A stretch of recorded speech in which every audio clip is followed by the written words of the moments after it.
Here we go. Good evening, everyone. Welcome to the City of Port Washington Common Council meeting for Tuesday, May 21st, 2024. Alderwoman or alderperson and Alderwoman Postel is excused. Otherwise, all other aldermen are present. Please join with me as Wyatt, our city's newest Eagle Scout, will be leading the Pledge of Allegiance for us up here, please.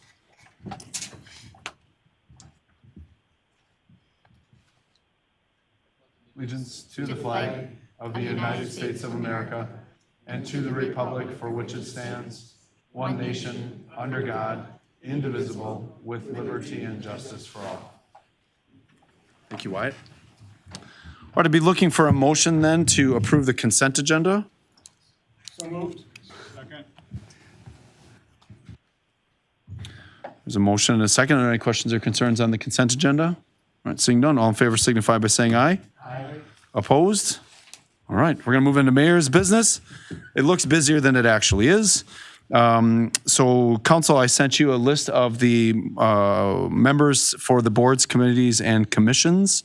If there aren't any questions on that, otherwise I'd be looking. There was a memo sent to you today. There was a shift on the Commission of Aging. Pat Kinchy is staying on the commission, and Sherry Cornell is leaving the Commission of Aging. Otherwise, all other ones stand as presented.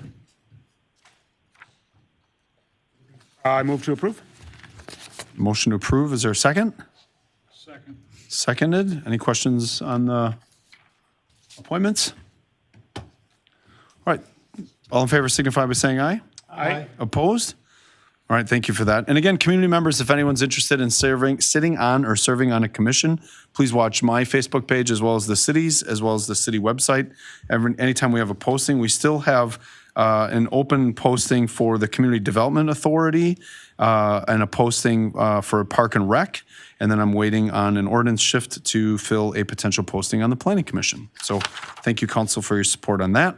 Our next one is we have 4 proclamations, and we've got some different people here to collect those. But first, Wyatt, if I could have you step up to the podium over there. There's a little red button. You got a little button to press over there to light up the microphone. So residents of Port Washington, this is Wyatt Bernhardt, correct? Did I say that correctly? Barrent, I'm sorry. Barrent. Wyatt is a young man here who is in PAC. Well, it used to be 3855 when I was a scout, but it's 855 now. And he did a phenomenal project. If you see his sash across him, of course, an Eagle Scout has to earn every one of those patches and badges. It is a significant commitment, one for your own personal development as a scout and a person, but then more importantly as a leader. And of the ranks in scouting, very few people actually get this far. So Wyatt, we're really, really excited for you. So if you could, first I had told you I had 2 questions for you. If you could introduce yourself, age, and then where you go to school, that'd be awesome. Yeah, I am Wyatt Barrett. I am 14 years old, and I go to Thomas Jefferson Middle School. And it's pretty rare to blast through your Eagle Scout before 16, because usually everyone who comes here is 15 years old, 363 days, and they get in under the wire. So congratulations for that. And then tell us a little bit about your project, because I think many of us have seen it, and we're very proud of you for it. Yeah, so I made an honor wall on the American Legion downtown. So I really did this because all my life I've really been into the military, and I always thought that they gave so much to us, so why not give back? And what inspired you to do it with the American Legion, and who did you partner with there? I actually partnered with the American Legion, and was that all? Yeah, we only did the American Legion. We partnered with them. Everything about the military really inspired me. I mean, they gave so much to us. That is fantastic. And coming up on Memorial Day weekend, it's pretty perfect that we were able to be with you tonight to present you this proclamation. And congratulations from us, the City Council, and the entire city of Port Washington for your achievement. Thank you. All right, awesome.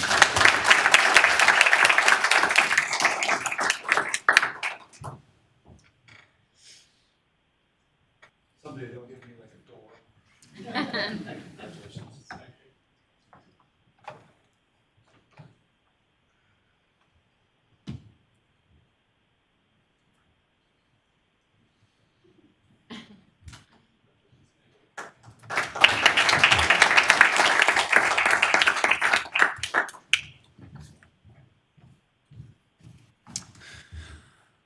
Okay, the second one then is for National Peace Officers Week. Last week, what I had done was I always bring that proclamation to the police department at a shift change. So we presented the proclamation at a first shift change last week for them.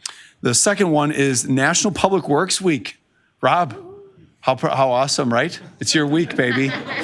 On behalf of the citizens of Port Washington, I have a proclamation for you to please share with men and women who work in public works. And most importantly, I think on behalf of everyone, we want to make sure to give JD a big shout out for his crews because I'd say about 95% of the newly emerged potholes were filled over the last couple of weeks. So those were fantastic. But in all seriousness, I don't want to look past the fact that our public works team here in the city of Port Washington is highly dedicated to our infrastructure.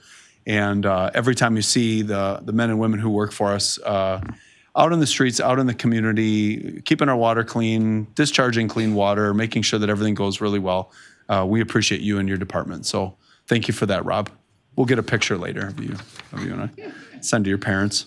And then the next one, Deputy Chief DeBoer, would you like to step up to the podium there? To the stand? I state your name. Sorry.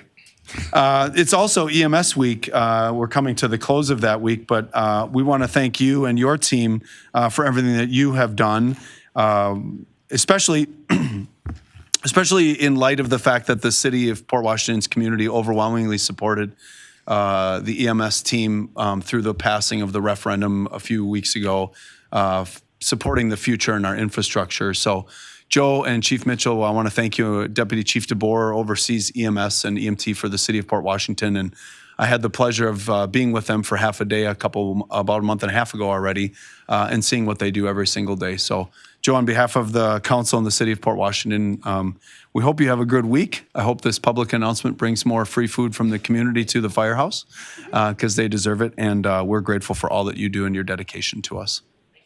You're welcome. I'll get these to you then. Okay, that should be it for EMS, National Public Works, National Peace Officers, and Wyatt.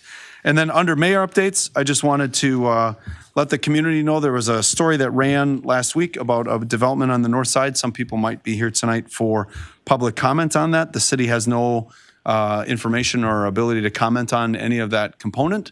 Again, if you want to have deeper conversations on that, just feel free to contact us and we can do that. But as far as moving forward, we have nothing on the agenda this week or next week or in the near future that we know of for that.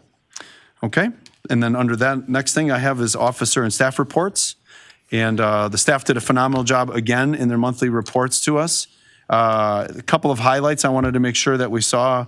One, Susan, I don't know if you want to speak to the primary on August 13th, or you want me to yammer on about it? It being a federal election, the absentee requests we have on file for individuals for absentee voting will be going out approximately the 27th of June. So that starts the next cycle. And individuals that would like to register to vote or file an application for absentee ballots can do so at any time, right up until the last 2 weeks prior to the election, when you will need to come in person to my office to register to vote, or on election day, certainly you can do that. Absentee ballots will be mailed out till the Friday before the election. And early voting always occurs the 2 weeks prior to the election here at City Hall.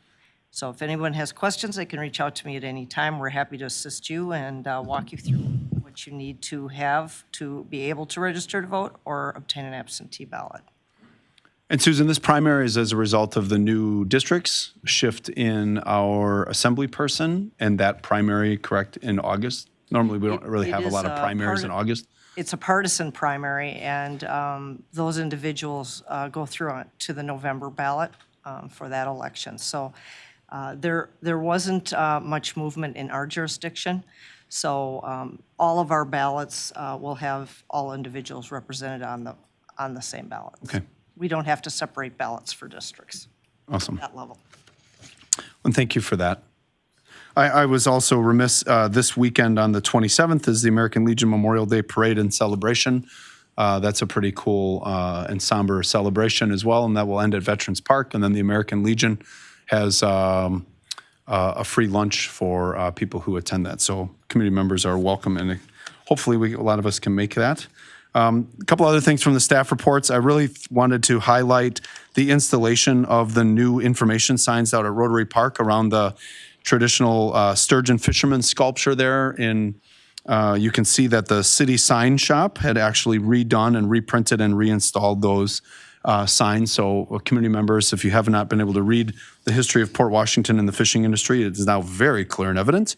And then also a big thank you to Park and Rec, Forestry, our superintendent, John Crane.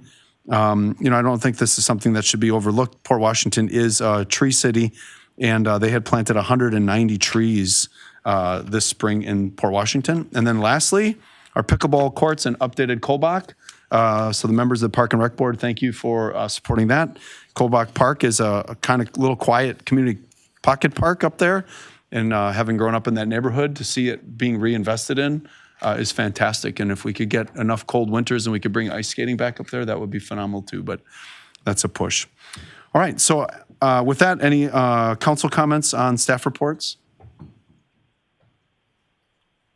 Okay, we're going to move into public comments. Remember, as a community member, you're welcome to comment for up to 3 minutes. And if you need more time, to please contact myself to potentially have an agenda item put on there that you could be included in. Are there any public comments or appearances at this time? Wyatt, you want to get back up there and do a 3-minute impromptu speech on power of scouting or anything? All right, any public comments or appearances? Any public comments or appearances?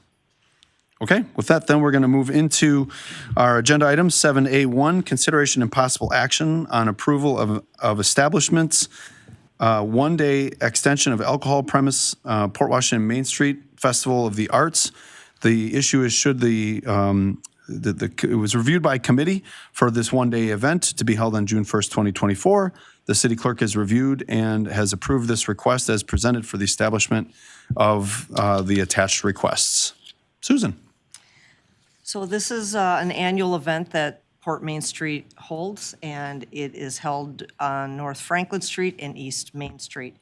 This request is required for approval for establishments to extend their alcohol premise into that festival grounds area to consume and carry beer and/or wine in plastic cups during the hours of the event. The individuals listed are the establishments and their agents who have requested an extension of premise for that one day. You will take note, please, that there was a change. Let me turn towards the mic so you can hear me. There was a change recently to Moonlight Tavern, so I have an updated addition to that. Moonlight Tavern is Anders Dowd. Well, now as agent as well as running that establishment. So he will be in charge that day at his location, and that the rest of that list is current. Does anyone have any questions? John? Sigrid? Yes, sir. Festival grounds. From here to eternity, all the right-of-way of Franklin Street, all the right-of-way of East Main Street. I have no idea what it is. So the grounds for this particular festival are the length of North Franklin Street. So that starts down at the hotel up to Pier 6, which is Jackson Street. And then East Main, it does include Fork and Tap all the way up to Moonlight Tavern, which is Wisconsin. Okay, thank you. Absolutely. Anything from committee? Or an approval from committee? Move to approve. Second? Motion and second. Any questions or concerns on the motion? All right, seeing none, all in favor signify by saying aye. Aye. Opposed? All right, let's hope for great weather. Now, we'll move into a presentation of a concept design from Bray Architects for a public safety building. Rob or Melissa, who's introducing?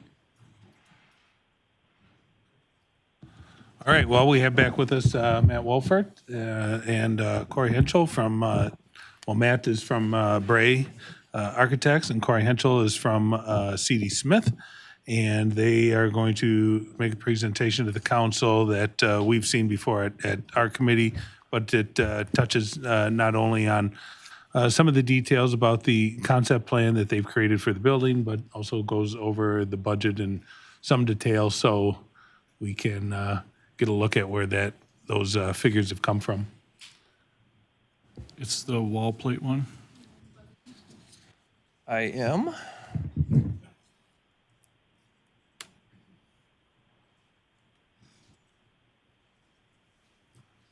Everybody say goodbye to Wyatt.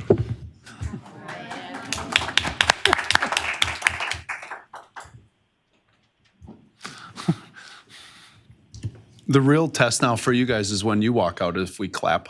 It would probably be the first. It's me. Hey, there we Oh, go. Emily's touch. A special touch. Thank you. All right, Mayor, Council, good to see everybody again. Really following up on our discussions from 2 weeks ago and adding a couple additional layers of information. Received some additional questions that came through city staff and just wanted to add a little bit more context as to how we got to where we are and kind of what the next steps would be. So one of the questions was just on process. What's next? If we approve Bray to proceed with phase 2, what does that process look like? And it's important to note that we're going to continue to do a great deal of engagement with your departments. The plans, as we've said a couple times now, are conceptual. They're surely not final. They're not ready to bid. A lot will change between now and then through the detailed development of design and engineering. But that doesn't come in a vacuum. We're working very regularly with your police, fire, and EMS teams and city leadership on those. So you can see here that those subcommittees will play an advisory role to a core planning team. That core planning team has been meeting for 4, 5, 6 months now, and that group will continue. We'll do the detailed work with some of the subcommittees, so we're not wasting police time on fire and fire EMS time on police conversations. But they'll be making advisory recommendations to core planning. Core planning will then bring what we're proposing as a bi-monthly, so every other month report will come to council in update form. We're not asking for action. We're not asking for feedback other than we want to keep you informed and engaged to make sure that you're understanding what is happening in development of the project. So for those that haven't been involved in the delivery of a larger scale architectural project like this before, there are 3 kind of key phases that we go through when developing plans. You can see them on the screen: schematic design, design development, and construction documents. We are somewhat into schematic design. As you know, you've seen conceptual plans. We'll run through those briefly. But we're still lacking a lot of the detail necessary, all of the engineering work that will need to be done. Taking the plans from what I'll say are as pretty pictures to actual technical documents for bidding and construction of the building. That's what's all going to happen over the next 9 months if council agrees to approve. So there's a lot that happens along the way. There's a lot of decisions that get made, and that's why we continue to engage with your police and fire and city leadership teams while bringing updates to council on a regular basis. Wanted to also turn it over to Corey and let him kind of speak a little bit about what the role of the construction manager is during the process as well. Good evening, everyone. So what you see on the screen is basically construction services for this project. I would be plugged in along with other team members into the design process throughout, as well as into the construction. So the services of a construction manager are essentially what you can see in that middle column, where we're creating cost models and budgets, doing schedules, risk assessments, and then also working within the VDC pieces. So as we work with Bray and work with the committees that are put together, we will continually be updating budgets. We'll continually be updating the schedule to make sure that everything is on track and being ready. We'll be looking for value and identifying areas where we could possibly save money or provide a different type of system to help improve the function of whatever your vision or goal would be as part of that. As we go through the pre-construction phase, we get into Matt and his team being done with the construction documents. As a construction manager, we would then go out and solicit bids on behalf of the city. and then hold those subcontracts and manage those subcontracts throughout the construction process. So we are involved from the beginning to the end and everywhere in between, looking for all the little details to make it a successful project. So this should again look familiar. This is the overall schedule that we've reviewed a couple of times. We've added a little more detail, just suggesting those bi-monthly, every other month council updates that would occur throughout the design process. And again, if there's any questions from council on this, this would still put us on track to be in the ground starting construction in spring of 25 with completion in late spring, early summer of 26. So we're still on track for that, assuming council agrees with proceeding in the near future. That will put us on track to make this schedule happen. We shared this previously, just where you're at today in terms of space program, preliminary programs, and where we're at.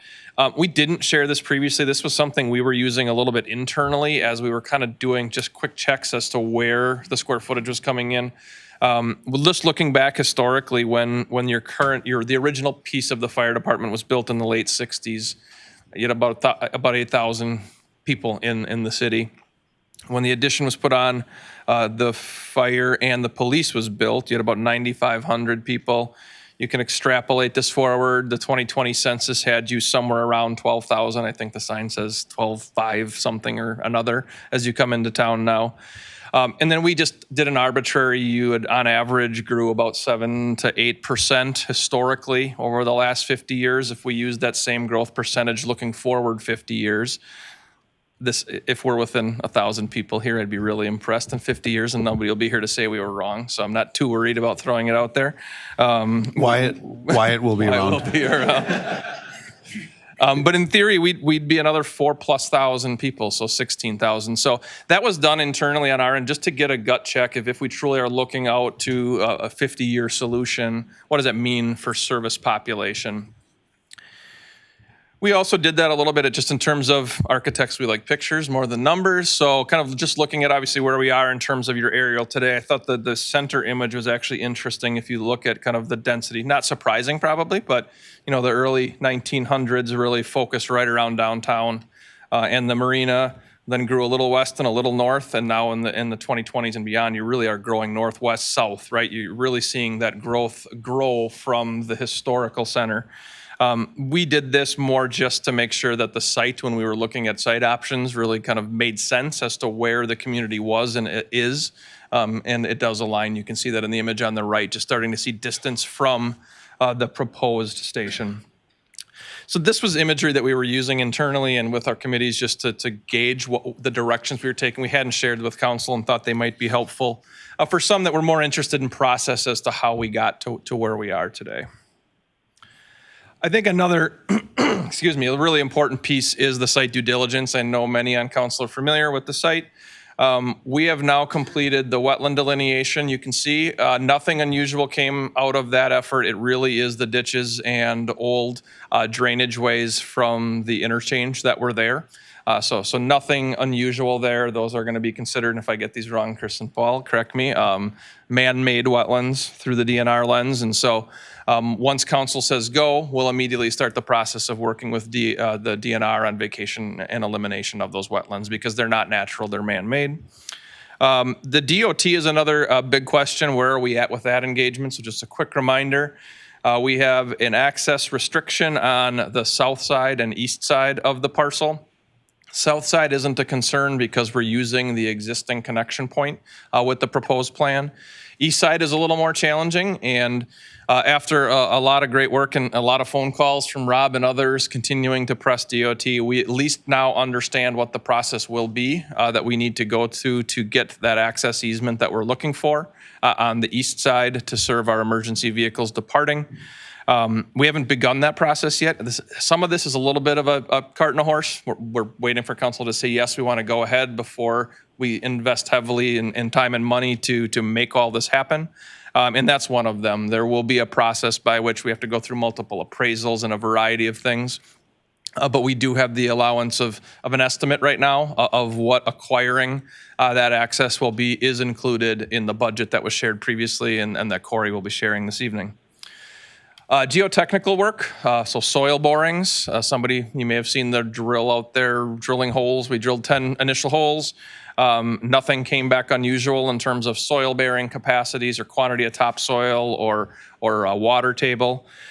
As with some of the other efforts, we will do additional borings once we have council approval to proceed to the next phase. So we feel good about the initial 10 that came back. They're positive, site looks very buildable, and so that's another good box to check moving forward. Phase 1 environmental was completed and didn't show anything of concern, so a positive there. And then finally, the site survey, this has been done for a while, really just gives us the topography and the lay of the land so we understand what's going on. So I guess big picture from council's perspective, site due diligence, the site looks like a very viable site. We'll obviously continue to do more work as we develop the plans further, but the traditional round of due diligence that has been completed suggests the site is very viable for the public safety building. I won't jump into these in any detail unless council members, you've seen these repeatedly, but just a reminder, we're really talking about that DOT easement is the fire department apron and the connection for those departing vehicles, which are on the lower right-hand side of this plan. There's a question on massing and would it be more affordable to just build a big rectangle? And we really are building a series of 7 or 8 rectangles. I guess it's technically 7 rectangles in a square if you want the truth. But really these are relatively simple forms and they were all informed by function, to be very honest. The fire department has a lot of overhead doors, as you can see, getting vehicles in and out. That requires some different shapes and moves to make sure that we're not building a bunch of extra site work just for the sake of building a rectangle. We also need to keep the fire department apron, the building, far enough back that we have an apron before the street. We want to be able to pull a vehicle out, stage it on the apron while we're doing work or service inside, not have it on the sidewalk or not have it in the street. So that drives that rectangle further back on the site.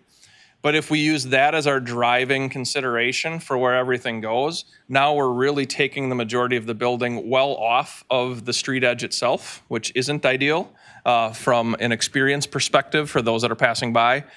And it's encroaching on our developable site behind the building. Because of that access restriction, there's really nothing we can do with the land in front between our roadways and the building. So we tried as best we could, for the most part, to pull the building forward within reason. To create viable parking and on-site circulation behind. So overall, it may look to those that don't do this kind of work regularly, like there's a lot of different corners and moving pieces. These really are regular shapes, and they are massaged and moved and adjusted to support function and to support being as efficient as possible in the square footage that we're building, because that's a huge driver of expense as well. Floor plans again, we're happy to answer any questions council members have. I think this is the 3rd, maybe 4th time or 5th. Many of you have seen these. The renderings we brought in case there are questions here as well.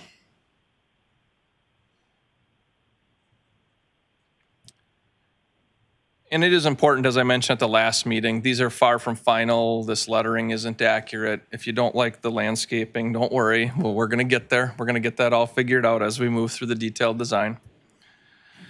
And I'll hand it off to Corey again. He wanted to touch a little bit on the process used to develop the budget. All right. So as part of the process, you can see some images on the top left and bottom of the screen. Ultimately, what we have done in order to get to this point is that this budget is not just based off of a cost per square foot total. We have gone into a great level of detail working with the members of the team, as well as talking to engineers. I believe we're over 300 line items inside of it. It's very hard to see on the screen right now. But we are down to square footage of carpet and tile and to vinyl that is being installed. That process was really done through two ways: on-screen takeoff, which is a 2D version of takeoff, along with 3D. So you can see in the bottom left-hand corner, what these do is basically provide my takeoffs and my quantities in order to establish the budget. So we have everything included and has been reviewed by the committee 3 or 4 times all the way down through the soft costs, which would be cost to move furniture in or buy furniture, to acquisition related to the easement. So really, the point being is that this is a team effort. This is us together working through it. This is what we call creating the baseline. And from the baseline, it is managing to that and looking for opportunities to save money and provide the best value. So again, I think this was about a 3 or 4 week effort amongst many meetings and many conversations to get to where we did. And the final piece, just as a reminder, said a couple times that these are still preliminary. We've internally already started to kind of play and tweak some of these options and ideas. Some have said, and maybe the some is me internally, I don't know that I personally always loved the single angled roof over the fire sleeping quarters on the second floor. It created a lot of exterior wall area that maybe we could save on if we went away from. And so Paul and Chris have been working. Here's an example of that tweak where that single direction roof, you can see it here on the right side of the image. You can see it a little bit in the left side here. Another look as a way to potentially keep a very attractive building, but potentially save some dollars in terms of less exterior wall area. So bring this only to remind you that we're not done trying to continue to develop the design and look for opportunities to save some money as we go through this design process. So with that, Mayor, I'll turn it back to you and council. Council, any questions for clarification? Again, it's a presentation tonight with no action. Yeah, really quick, Jonathan? I guess, if you wouldn't mind walking through how you determine some of those contingency costs and how that exercise works? Yeah, so right now inside the estimate, we currently have 3 different contingencies. We have a construction contingency, which is exactly what that means. It is for construction. There's an estimating contingency, which is related to any final tweaks or imperfections as we have throughout the estimating process. So again, this estimate was created off of 3 drawings as we sit. There's a ton more detail, a ton more to figure out as we go on, and that's essentially what that estimating contingency is for. And then the third one is ultimately what we call a soft cost contingency. So that is for all the incidentals that would either be procured directly from the city or design fees, et cetera, that are not hard construction or built in place items. So there's 3 layers of contingency that are inside of that. Other questions? Mr. Tierney? It's kind of based on, in the same area. From your experience, this method, which is not the per square foot, how much more accurate is it? So I find it a lot more accurate. I think it also provides a buy-in from all team members as to what we're assuming. We're not just living in that vacuum, though. We are back checking that to square foot other buildings that have been built, and then either if they're older, running them to today's cost or working on other projects from the area. So I find it a lot more accurate than just a square foot cost, and really allows us to design to a budget as well as to the needs. Do you find it helps avoid, or does it have any effect on cost overruns or additional costs? Yeah, I mean, right now, as an example, we have square footage of brick that is on there. So my job is to help manage and inform the budget, and using some of the technologies and the input, we'll be able to see if those quantities change from model upload to model upload.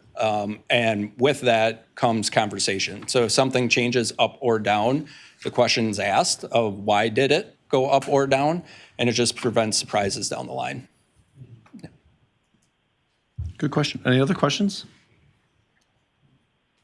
I just, no, all right. I just have 2 things I want you to be prepared for, because you've got a couple weeks here before we come back and we vote on the issue, or the council votes on the issue. One is to put into play, because I'll ask that this be put into the motion, a KPI around, or 2 KPIs. One is local in your bid packaging. So this is just, the architect gets to take a deep breath, he's fine. In the bid packaging, to include in there how many local contractors are employed in this. This is a significant project for the city of Port Washington, and as much of that money as we can keep local. So that would be something that in your monthly updates we'd like to see in the bid packages. And then also in the bid package as well, to have the contractors you do hire disclose how many employees live within our zip code. So I always like it two ways, right? So if we can hire, you know, a Mile Rocker, a local company for excavating, but then if we hire an outside excavator, how many of those employees live within the city limits of Port Washington? It's a great idea. So that would be two things that I'd ask that we put in there. Sounds a lot like what we did in West Bend a few times back in the day. Yeah, well, you know, moving on. And then the other one is I just want to say thank you for your patience with us as the council and the committee does their due diligence to ensure that, you know, we can represent one of our core values in the city around stewardship. So we really appreciate you coming back and making sure that we can do this right. We're happy to be here. We're your partner. That's why we're here. So if you need us, don't hesitate to ask. Awesome. Okay, that moves us into the next agenda item, consideration and possible action on approval of an owner's representative for the Public Safety Building Project. Should the city hire MC Group to serve as the city's owner representative for the design and construction of a new public safety building?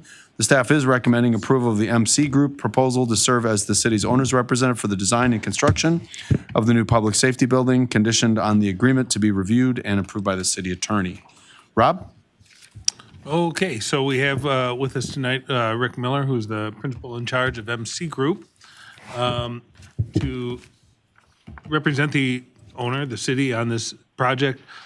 We solicited proposals from 4 firms that do this type of work. All 4 proposals were very good. It was a difficult choice, but I felt after you know, conversing with each of the firms that submitted proposals, that I thought Rick brought the most to the table in terms of experience in these types of projects. Rick is here with us tonight, and he will explain a little bit more about the owner's rep responsibilities on a project like this, because I'll be honest, we haven't had an owner's rep on a project before, so there's a little bit of a there'll be a little bit of a learning experience for me on this, but I'm familiar with what Rick does, and I appreciate his approach, and looking forward to working with him. Thanks, Rob. Good evening, everyone. Glad to be here. So you all want to know who the heck are we and what do we do and what are we going to do for you? I'm glad to have that opportunity to talk a little bit about that. First of all, who we are, MC Group, formerly Rick Miller Construction Consulting. I'm Rick Miller. I founded the firm in 1998. Since that time, we've expanded to 7 employees and going towards 10. The only service that we provide is owner rep services for construction projects. There's competition out there that are real estate developers that provide this as a side hustle. There's firms that do other things as well and maybe do some owner's rep. This is all that we do. So we're very good at it. I think that we are the longest standing owner's rep in this region. Again, that only does owner's rep services starting back in 1998. At that time, we started with some work not far from here, right down to the west and in West Bend, working with Washington County. One of the first projects that we did as a firm was worked with Sheriff Toish at the time and built the county jail, if you remember that. C.D. Smith was our contractor. I worked with Darren Garbish at the time. Darren's still around, I assume? Yeah. Yeah, he's a lifer. Yeah, good guy. And then we went on and we constructed the new highway facility. Beautiful garage. I don't know if you've ever been there, but absolutely beautiful facility. We affectionately call it the Garage Mahal. It was very cost effective and not over the top, but it was much needed for sure at the time. So we've served other clients in the area as well.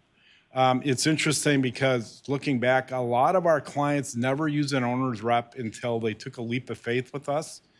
And after that, every single project they do, we're the first one they call. And so who might those be? school districts. We worked with West Bend School District. Dr. Greco moved down to Menominee Falls, and they called us to work on their schools down there. West Bend Mutual, firm in West Bend, big corporate employer.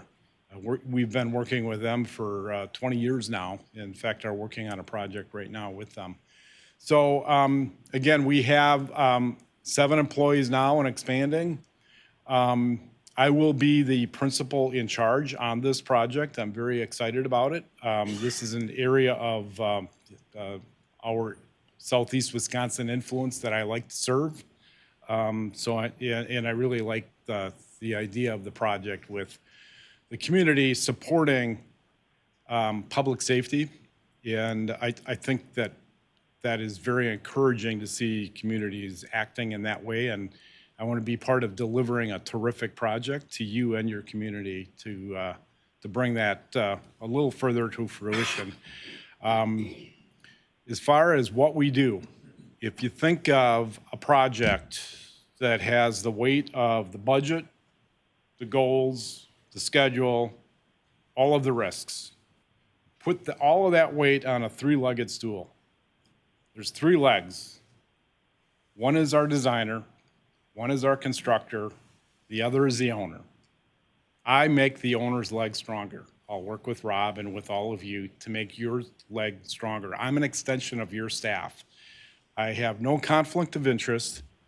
I work purely in your interests as an agent.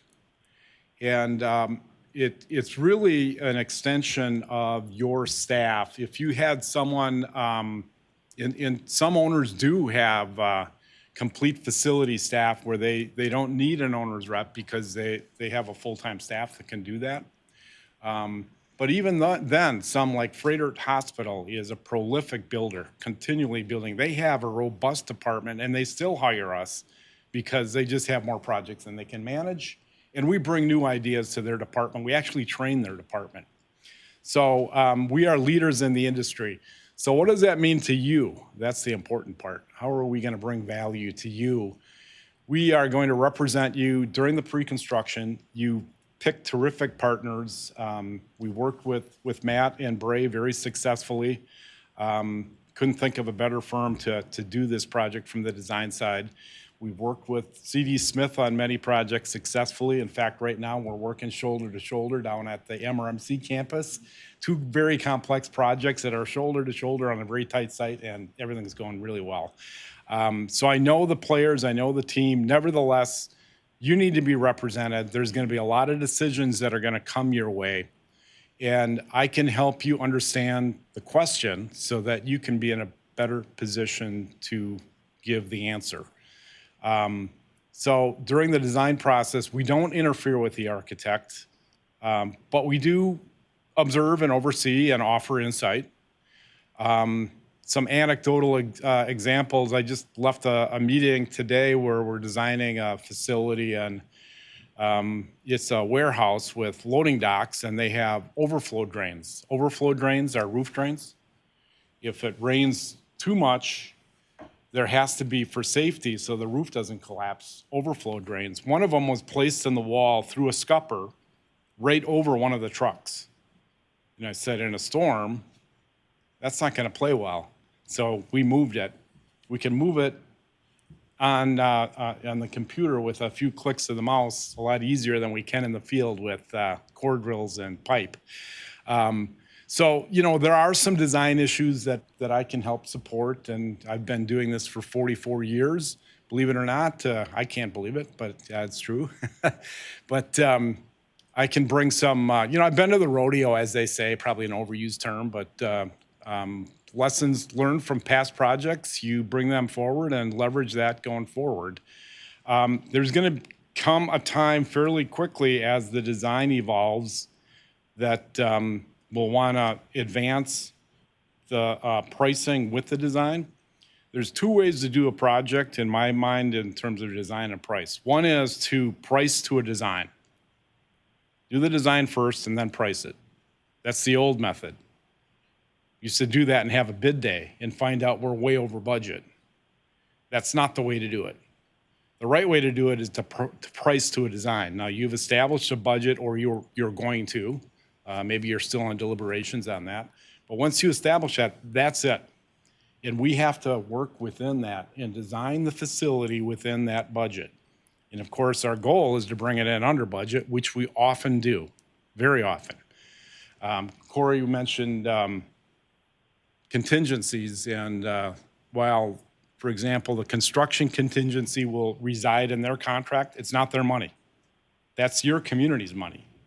They can't make a single draw from that unless the owner approves it.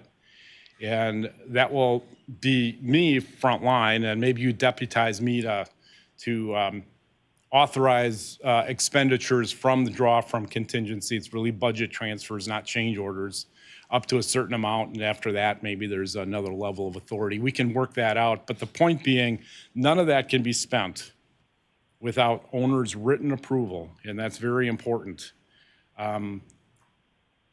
When the estimate and design gets to the point where CD Smith takes it out to the market, I will look at the bidders list and offer potentially other bidders to consider the project. They're a well-known contractor. They're going to have a robust list of subcontractors, but I might bring some in, and it's not uncommon for one of my suggested bidders to be the low bidder, and there's no faster way to negotiate or faster way to save money than through negotiations. You get the right bidder at the right time who's looking for work, and they're the low bidder and they're qualified. That can be really good on a bid day. So I can offer that. When we get through bidding, there is going to be a period where we put together what's called the guaranteed maximum price. That's going to be a contract executed amendment to the original contract. That GMP contract is more important maybe not to the attorney, but to me as a project manager, that's more important than the original contract, because that lays out the terms and conditions of the pricing and what's included, what's not, and all of that. And we are experts at assembling those so that they are comprehensive. Not that CD Smith would ever do anything underhanded, they wouldn't. But we together want to make sure it's comprehensive and we understand it so that we don't have cost events for gaps later. So we can work together and make sure that we have that very well put together. There are other items that may be of importance that I can help advance. I heard this evening that community involvement is important, and that rings true on a lot of projects, especially community projects. On a recent project, we required certain amount of local firms by zip code to be invited to bid. We also required subs to have a certain level that we set for a goal, but we presented the goal as really a requirement. They have a certain level of local involvement, and it was actually to the point where the subcontractors were paring down their crews. They had to be selective and leave the local people on longer. So we can actually have that kind of control. The other thing we can do is CD Smith will have a subcontract foreman meeting once a week. They bring all the foremen from all the subs that are active into the job trailer. We can invite some of your businesses to come, hardware stores, gas stations, sub shops, anything that these guys and gals, there's women on the job too, might want to need during the course of the day, coming and going. They can come in and have their 10-minute commercial in front of this group. Those are the kind of things we can do to promote the community. During construction, there are going to be what we call cost events, and most of them, if not all of them, are going to be drawn from contingencies and not change orders. Change orders are really more related to program changes. The contingencies that we have within the project are, and within the GMP, are to deliver the original program. Nevertheless, as stated before, those funds are yours, not mine, not CD Smith's. Those are your funds, and we need to approve them. So each and every one of those has to be submitted in writing and reviewed and approved And you'll like this, timely, because you need to get approval to keep moving. You can't take weeks or months to approve these things. They have to be approved, and we have the ability and the knowledge to do that. Other than that, we will continue to advise you. We'll give you weekly updates, one-pagers. We'll give you monthly exec updates. The content can be formed to what you wish, but usually it includes what we accomplished the last 30 days, what we're going to do in the next 30 days. And then we have a cost update, any kind of hot issues. And then we look at, and then we always include some photographs. If you can't get on the job site, you can get a good idea what we're doing. And that's on a monthly basis. We could include community involvement if you wanted in that report. And then finally, we will assist in wrapping up the project. I would say that historically, the last 5% of any project is the hardest 5% to get it all done. But it has to get done. There's a lot of, not just punch lists, which are cleaning up uncompleted work, but also all the paperwork, all the financial side, all the submittals, to make sure that you have all your as-built drawings and that you've got your what we call owner's operational and maintenance manuals, so that you know how to clean the floors and how you know how to operate the mechanical equipment. All of this voluminous, important information that you need to reference, we help make sure that it gets done timely, and so that when everyone is paid, it's all set and done. One last thing, at the end of the project, with the cost control that we have, virtually every penny that flows through this budget, we will track, and we will show you in a report. Some of you that have worked with us in the past, you know what this is. We call it the CCI log. It's the cost, commitment, and invoice log. Anytime there is a commitment made, you buy some office furniture, that's a commitment. That goes in the log, that goes against our total project cost status report. And when the invoice comes in, we log that against the purchase order, or if you don't use purchase orders, it still gets logged. And we keep copies, obviously, of all the invoices that we pass on to approved. And it is a full accounting. I've been at update meetings like this where the owner looked at a cost report and said, where did we spend $1,342 for miscellaneous expenses? What is that? I pull up the report, and it's right there. The vendor, what it was, how much it was, when it was paid. So we have really an audit-ready set of books at the end of the project.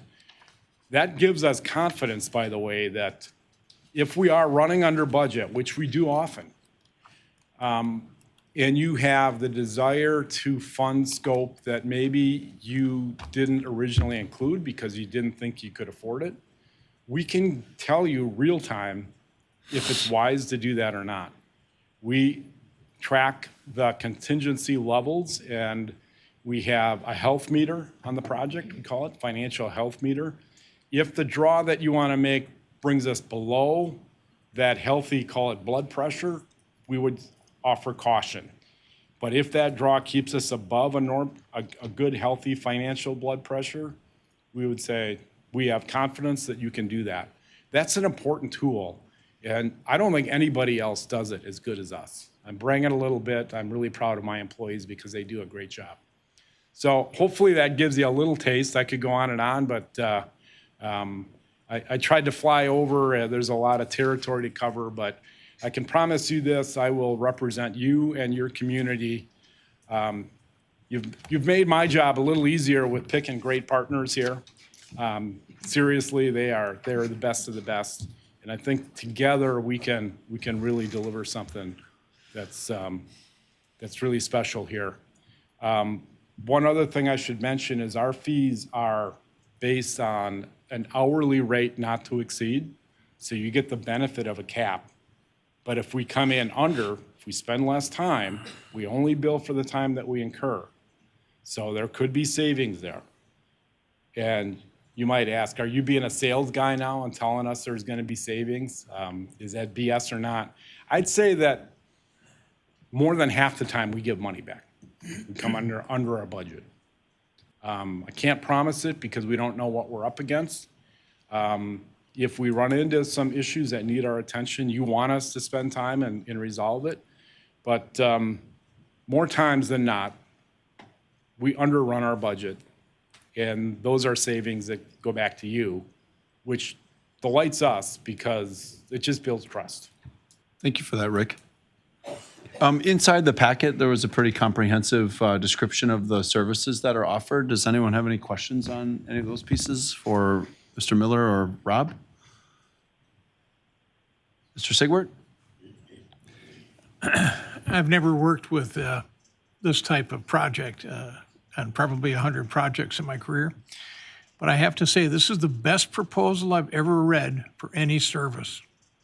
Thank you very And much. I've read probably hundreds, but this one is excellent.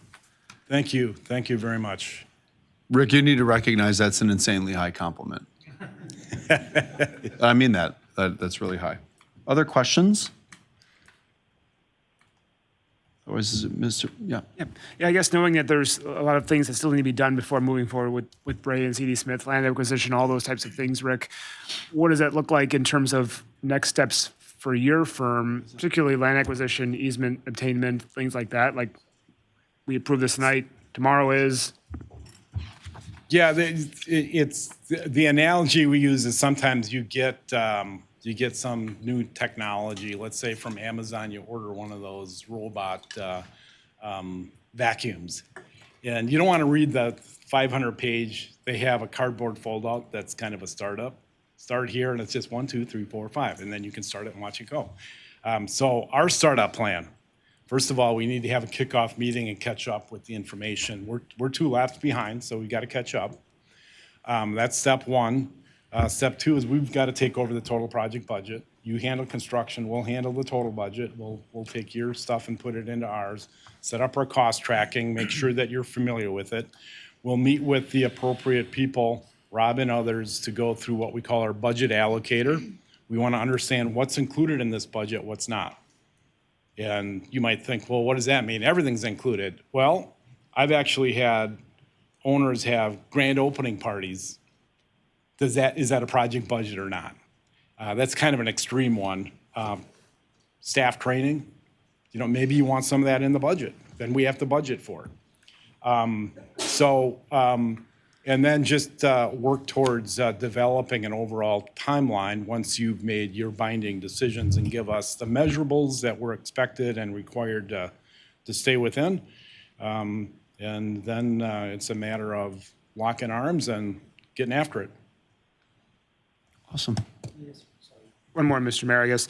Would updates from the MC group be coming at the same time that they'd be providing updates as well? Like, would we be hearing a lot of those updates and statuses the same time? Yes. Okay.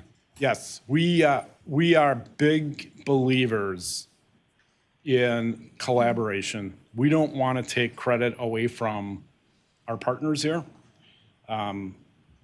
We will certainly together present, and there's components of the project report like progress, construction progress. I'd expect CD Smith to take that portion, and I'm not going to step on their toes on that. So yes, we're a team. We're together. We're kind of like the offensive line, just moving the ball together. If there's no further questions, is there anyone willing to make a motion? Also move. Moved by Alderman Sigwart. Is there a second? Second. Second by Alderman Newmeyer. Any questions or concerns on the motion? All right, all in favor signify by saying aye. Oh, hold on a second. I'm sorry. We have a motion and a second. Thank you, Mayor. Council. Thank you. I appreciate that. I just want the council to know that I did review the proposed agreement and had a couple suggested changes, which Mr. Miller was gracious enough to agree to. I tried to reach Mr. Miller today by phone. We didn't connect, but I still have a couple of questions that you and I will work out, no doubt, tomorrow. So if the council would make any motion subject to my approval, we can make it an even better agreement. Thank you, Mr. Miller. So, Mr. Sigwart, I'm assuming you're making the motion that's the recommended motion, which includes reviewed and approved by the city attorney? Is that accurate? Okay. All right. All in favor signify by saying aye. Aye. Opposed? Excellent. Thank you. And I do want to just attest to Mr. Miller's integrity in the project. He keeps referring, and everybody else, to West Bend. Having been the superintendent of schools there and doing nearly $100 million in projects, Mr. Miller is the reason that I demanded that we had an owner's representative on the process. I had no idea that he would respond to the RFP, but I can attest to the fact that we did come in under budget, that he will emphasize local support and those different components. And then the only other two things that I would ask as we're moving forward is that when the project is completed, if we get to that point, is that it comes with a binder with a capital plan that shows exactly the life and warranty of everything, so that future councils, as well as the fire and police department, can do their diligence in making sure that we keep that building up to upgrade. So thank you, Mr. Miller, for your presentation, and Rob for facilitating that RFP.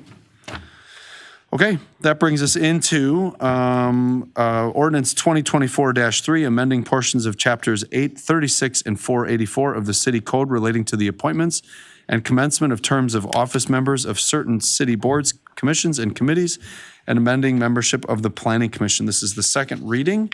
And Rick, I'm going to turn it over to you for comment, or Melissa? Rick, all right. Well, in your packet, this time and last time was a memo I did,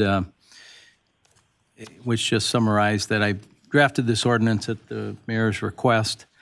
It serves to adjust the date by which the mayor can make these appointments by basically a month, from the third Tuesday in April to the third Tuesday in May, and then designates a start date for almost all of these boards, commissions, and committees to start, the members thereof, start their term of service on June 1. There are a couple exceptions which aren't notable, but which are a function of what the Wisconsin statutes provide otherwise. So I did take out, since the first reading of this ordinance last time, some language that Alderperson Gasper felt could come out. I agree, and so we have highlighted that deleted language for your ease of reference. I'd be happy to answer any other questions. I guess for me, I would move to approve. There's a motion to approve. Is there a second? And a second by Alderman Benning. Any questions or concerns? Additions, amendments? Seeing none, all in favor signify by saying aye. Aye. Opposed? Excellent. I appreciate you all supporting that idea. It'll make future mayors' lives, as well as the recruitment of members supporting the city, a little bit easier. All right. Next one is Resolution 2024-4, supporting a grant application for historic lighthouse preservation through the Wisconsin Department of Transportation fiscal year 2024 Redistribution Transportation Alternative Program, or TAP. Staff recommends the city approve Resolution 2024-4, supporting a grant application for the lighthouse preservation through the Wisconsin Department of Transportation. Rob. Okay, yes, through the federal redistribution of funds, we had the opportunity to submit a grant application through the Transportation Alternatives Program. And this program includes in it the ability to apply for funds for historic building preservation. And so we've been looking for funds for our lighthouse for at least a couple of years now. And so we felt this fit, and I've been working with the DOT, and they've been very cooperative in helping us submit this application and are supportive of it. They've emphasized that we have not yet been awarded the grant, but because it's through the federal redistribution, the timelines are a little shorter, and so we need to get things done in a hurry. And so the two things that are before you tonight are this resolution and then the state municipal agreement, or SMA. So again, the requirement is a resolution that shows the DOT that the city supports the grant application and will provide the local funds that are necessary to provide towards the work. This would be a 2025 budget item, so we wouldn't have to adjust our budget for 2024. Because we wouldn't have any expenses in 2025. We're already beyond the point where we would need to be for having someone come in and do the work. This is the type of work that can really only be done in June, July, and August. And so we would be bidding this project this fall for work next year. I'm smiling because they can only be done in summer. Right? It'd be one heck of a heroic crew out there in the middle of January. Right, yes.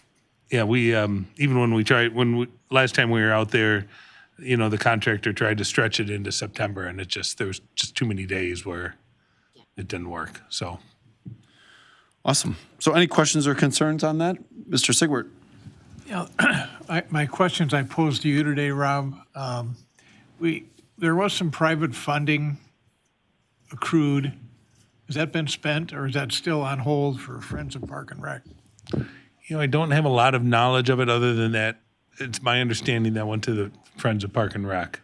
Yeah, I have the answer to that question. Okay, good. So, a few years ago, approximately $40,000 was the total raise, and that was an isolated fund with the Friends of Park and Rec, and they've been approached to, if this all goes through, to support the project with that donation, because that's what its intent was. And I believe that our share was about 55 or something like that, Rob? Right, Our share for, grant.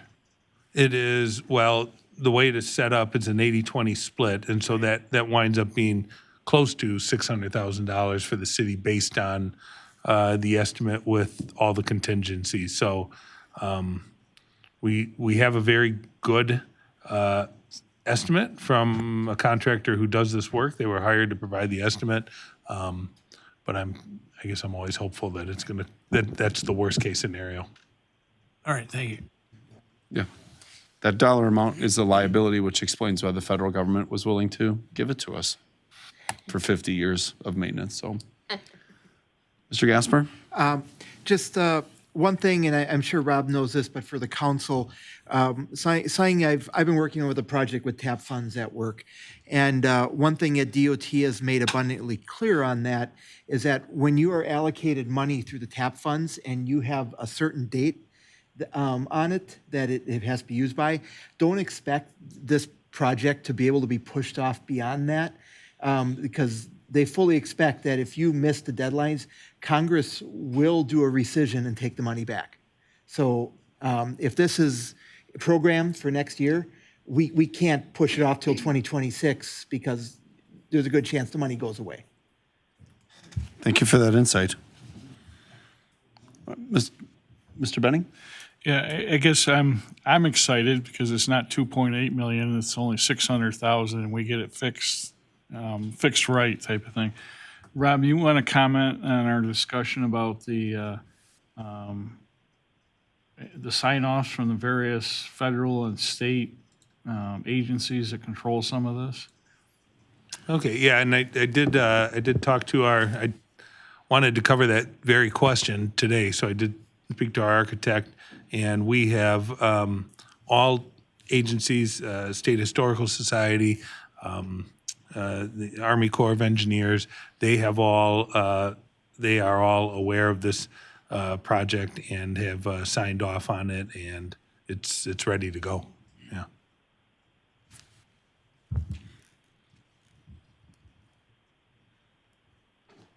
Is there anyone willing to make a motion to accept, or I'm sorry, Alderman Tierney, did you have a question?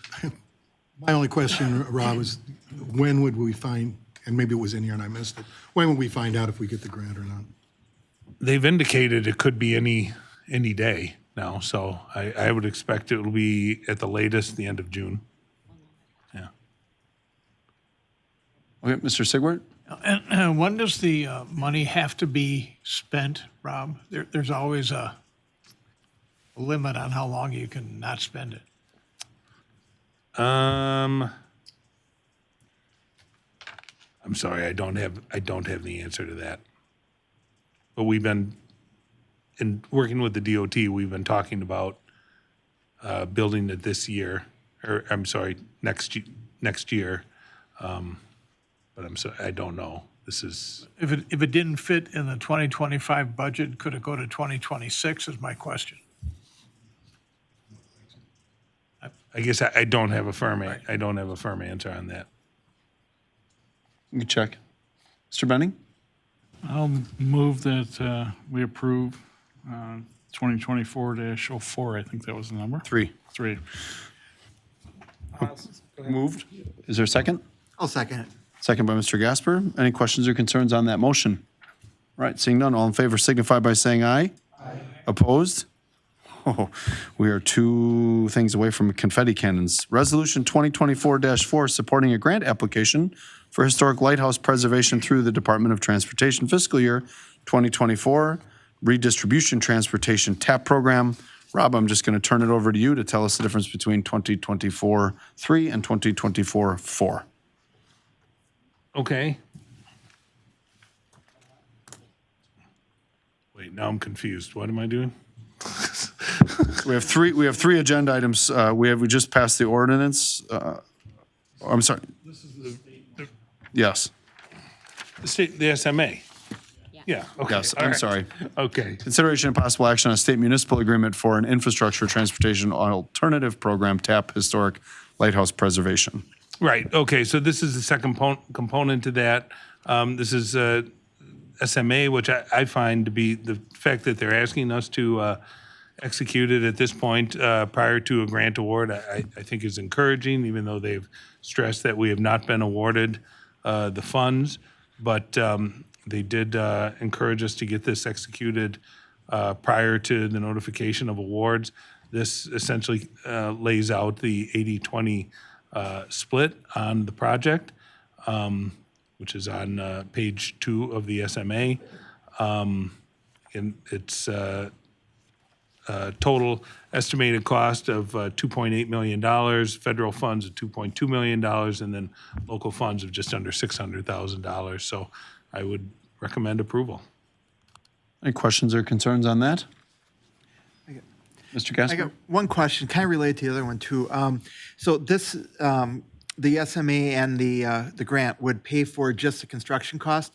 So do we have estimated design costs or engineering costs on our? It's already designed. So it's This already was- Yeah, done. this was designed, Okay. this was a 60-40 split, which was funded by Wisconsin Coastal Management. Okay. In that case, I'll move approval. Is there a second? Second. Any questions or concerns on the motion? Seeing none, all in favor signify by saying aye. Aye. Opposed? All right, motion carries. Rob, thank you for your work on that. We are very grateful. Now we move on to B, Traffic Safety Committee. This is the second reading of Ordinance 2024-5, an ordinance repealing the one-way street designation, amending the parking restrictions, and establishing an official stop sign on West Main Street.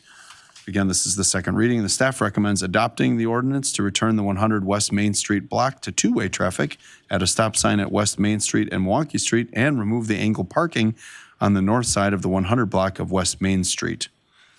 Rob, are you taking this one? Yeah, sure, I can kick it off. And of course, we had talked about this at our last meeting.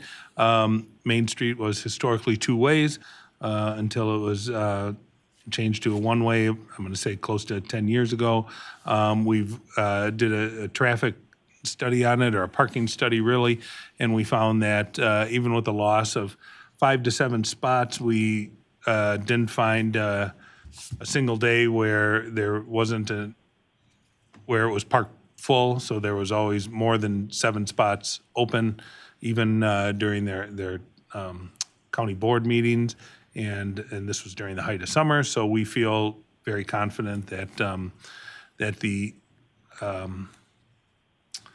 the benefit of returning it to a two-way street outweighs the loss of the parking spots, and we recommend approval. Any questions on that? It is a second reading. Mr. Sigwart? Just a question. When you did the parking study, Rob, did you do it at the same time every day when you did it? Like 1 o'clock or something every time? Yes. Okay. That answers your, what do you want to call your accuracy? In other words, you were checking But you're really doing the same thing every day, Yes, 2 weeks. yeah. Rob, is there, one question I did have this weekend from a downtown business owner was, is there any way to do that so that it's net neutral with the parking? Is the street wide enough to angle both sides? No, no. Okay. Well, I appreciate everybody else answering no, but I wanted to ask publicly so that when it came up, I had the answer and they had the answer. So thank Sure. you for that. Okay. All right. So is there a motion then to approve the ordinance repealing a one-way street designation on Main Street? I move to approve ordinance 2024-5. Second. Motion and seconded. Any questions or concerns on the motion? Seeing none, all in favor signify by saying aye. Aye. Opposed? All right. Here we go. We're going to have a bunch of public hearings in a row here. So right now I'm going to call to order a public hearing on that. For today, the notice is given that the subject of the hearing is to amend section 485-164 of the City of Port Washington zoning code to allow limited warehousing uses in the CCM Central City Mixed Zoning District. Is there anyone who'd like to speak in favor of that? Is there anyone who'd like to speak in favor of that? Speak in favor of it? Anyone like to speak in opposition? Anyone in opposition? Anyone in opposition? All right, I'm going to close this hearing. That moves us into ordinance 2024-6, amending and/or creating zoning ordinances to allow and regulate warehousing as a conditional use in the CCM multifamily Central City Mixed Zoning District. Anaran Holdings LLC is the applicant. This is the second reading. The council is being asked to approve the petition, and the staff recommends approval of the ordinance. Mr. Harris. Thank you, Mr. Mayor. So the reason for this requested zoning text amendment is from ENZE International, and they have recently acquired the former Port Publications printing facility on South Montgomery Street.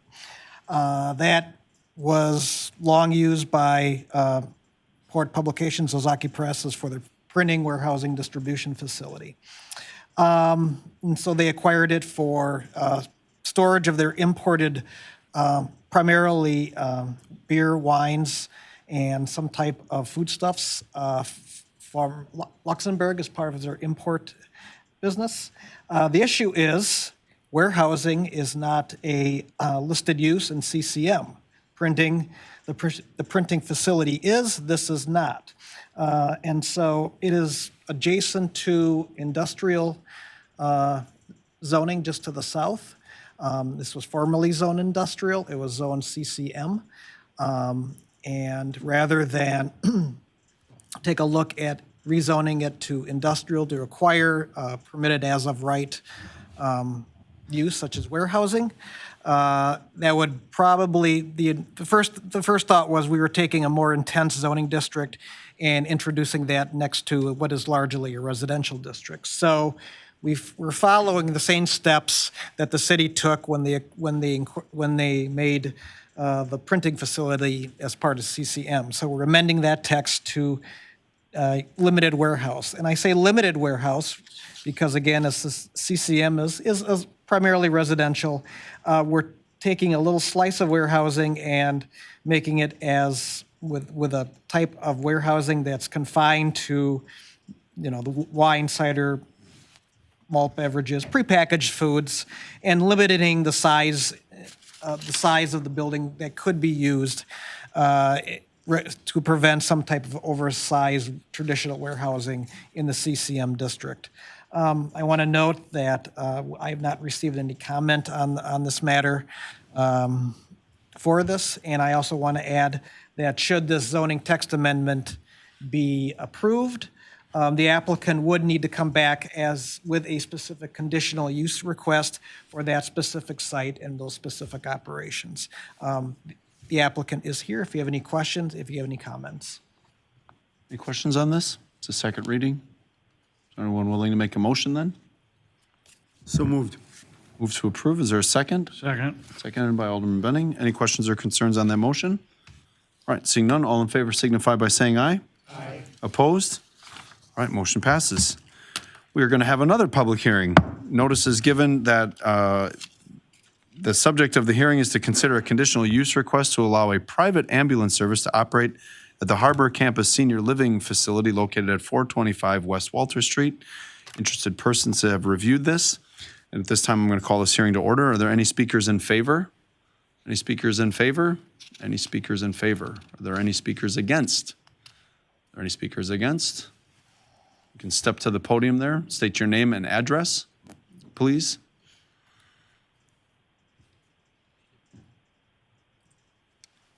Good evening, Mr. Barber.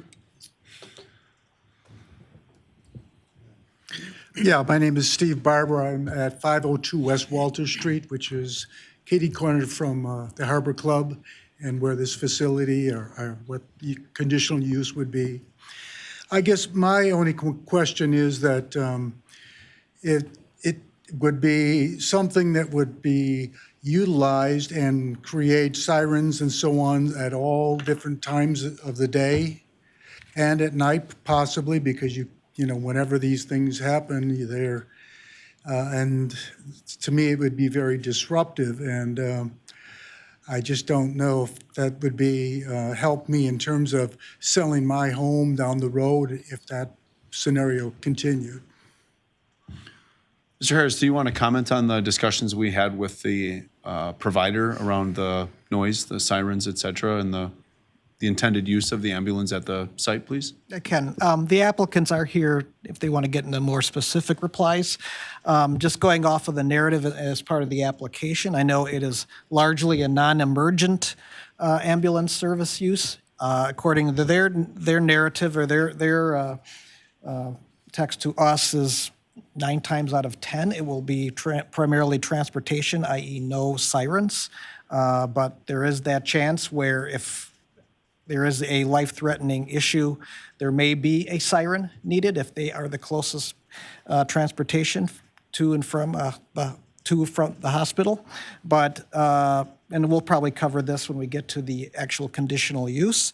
From what I understand, it is largely transit service with no siren. I would have no objection if that's what the scenario would be, because it would be helpful, but would that be spelled out in the conditional when this is approved? Will we know exactly what it says and what it doesn't say is what I'm getting at? You know, it's hard to quantify that because it's an emergency. So it is not in the conditional use. It is merely saying non-emergency calls cannot use a siren. I think the issue, and we'll get to this in a second, Mr. Barber, is that like the Port Washington Fire Department would be responding to all emergencies. The ambulance service there is really, they're garaging an ambulance there for transportation of the residents to hospital, et cetera, if I'm not mistaken. And I'll let you guys speak after we hear from other community members. All right. Thank you, Mr. Barber. Any other objections or comments?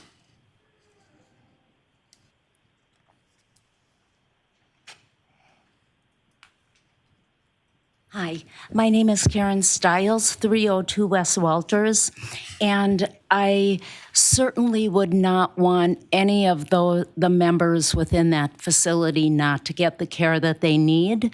My question is, does this open up opportunities for other private companies to also function from that building, first of all? And second of all, I agree with Mr. Barber in the fact that if there aren't any specific stipulations, can that be abused? If we need ambulance in other areas of the city, are they welcome to participate and respond to any of those calls? No, this is a transportation service, so we can get into that when we get out of the public hearing, but we'll give those details when we close out the hearing and go into the conditional use grant, and we'll have the owners speak to that. We also happen to have the fire department chiefs all here tonight, so they can probably address it as well. That would be great. Thank you, Ms. Stiles. When I lived at 302 West Walters, the ambulance turned off their sirens before they entered the street, so maybe we can. Yeah, down the block, yeah. At this point, our public service has been very And I would hope that that would Continue. reach any private Yeah. company that chooses to participate. I think that would be our expectation. Are there any other comments? All right, then I'm going to close this hearing, and it's going to move us into consideration and possible action on the conditional use grant for the land covenant for private ambulance service and crew quarters located at the Harbor Campus Senior Living Community at 425 West Walter Street. Capri Communities LLC is the applicant. If you guys want to step to the podium, if you would not mind addressing those concerns before council gets into conversation. It's a second reading, so we've reviewed this once before with you, but they've not heard those details. So if you wouldn't mind sharing the details and your intent, that would be fantastic. Well, I'm Maria Florzak. I'm the sales counselor at Harbor Campus. Hello, my name is Jay, and I'm the Director of Customer Service for Lifestar. By nature of design, this portion of our business is largely non-emergent. If we were to leave the premises 250 times, perhaps maybe one time could be emergent. The only time that we would leave for an emergency, we do critical care for higher levels of service for the hospitals. And strategically, we would like to be here because we're closer to, Aurora Grafton and St. Mary's Ozaki for those sorts of transports for the hospitals. Also, a high number of those responses actually wouldn't even be from the facility. They'll be out and about doing interfacility transports throughout the day and evening. It's very quiet, normal traffic patterns. I'm not saying that doesn't happen, but to promise that we wouldn't go lights and siren would be a disservice to any family member that needed that emergent transport to a higher level of care that isn't available at the current sending facility. As far as the 911 participation goes, we do not do mutual aid with the city. We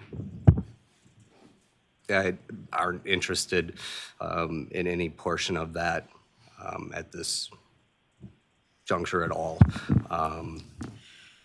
That would be a whole nother conversation. But at this point, we're here to service the facilities. Thank you. Council, any questions for Mr. Harris? Mr. Tierney? Bob, this isn't really one that they would have to answer, but would you kind of address the question that I sent you earlier today? I had asked Rob, if we're kind of opening this up to any of our other nursing homes wanting to get into this possibly as a new revenue stream for them. And he was kind enough to respond.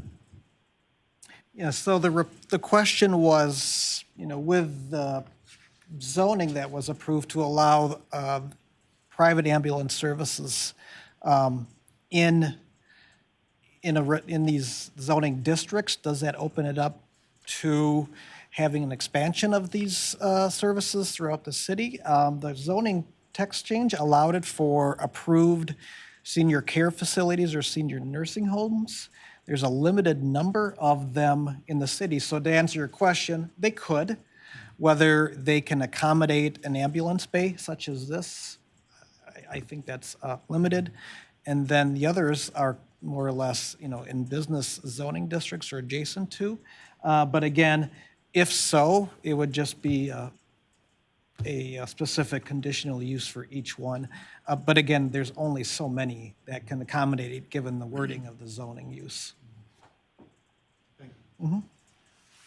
Rick, or Council, I don't mean to catch you off guard here, but I do have a question for you. So in this conditional use grant, would we be able to put into the approval of that process an MOU with the Port Washington Fire Department to ensure that we have very clear lane assignments of what transport they will do, that they will not respond to 911 calls unless there's a mutual agreement between the city and them, et cetera? Is that too, I know this is coming out of left field and I just thought of it while we were sitting here. Yeah, I guess I wouldn't be recommending that course of action be followed to append to this grant a collateral document, which, I mean, this grant will run with the land going forward. The MOU could be revised from time to time, and then we'd have to come back. I understood the gentleman, and I'm sorry, I forgot your name, sir. Jay. Jay, right, there it is.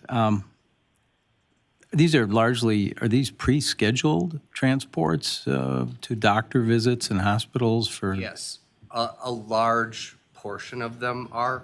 And I'd also like to add, at this juncture, we don't even have the ability to quickly communicate with the city or the fire department, and that would take a whole nother infrastructure on our end. Okay.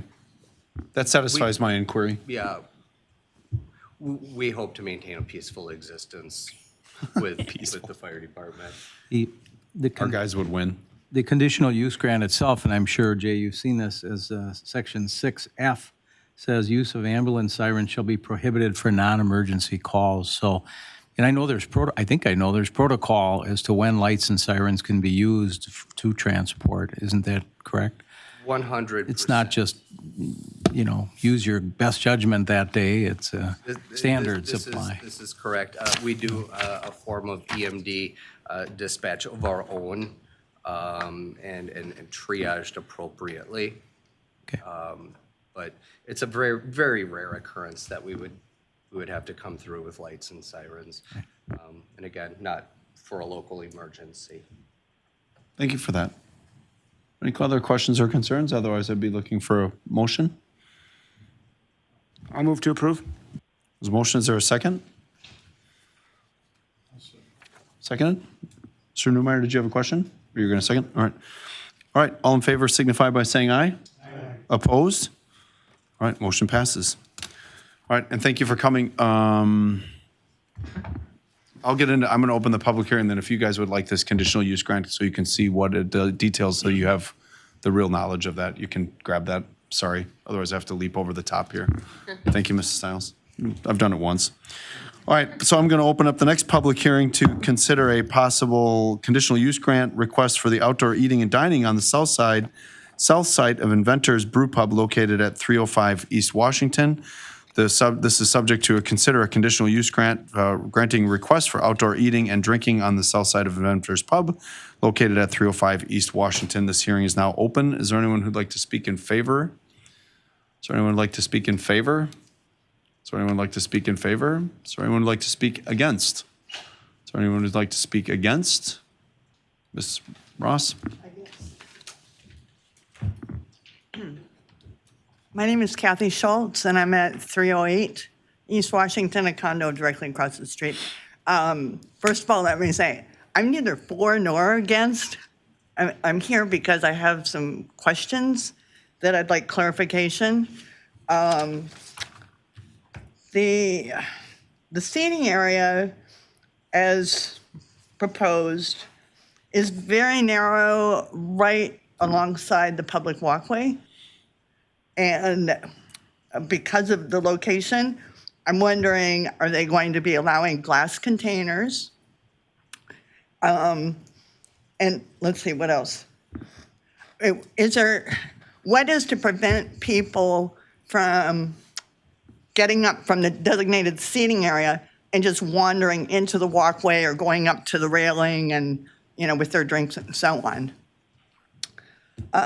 The other thing I would like to know, they're planning to have live music indoors, I suspect.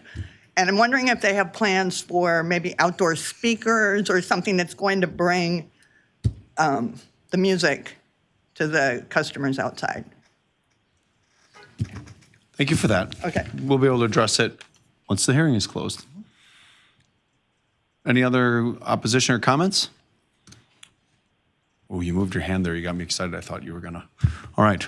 We're going to close that hearing. That's going to move us into consideration and possible action on conditional use grant and land covenant to allow outdoor eating and drinking on the south side of Inventors Brew Pub, 305 East Washington.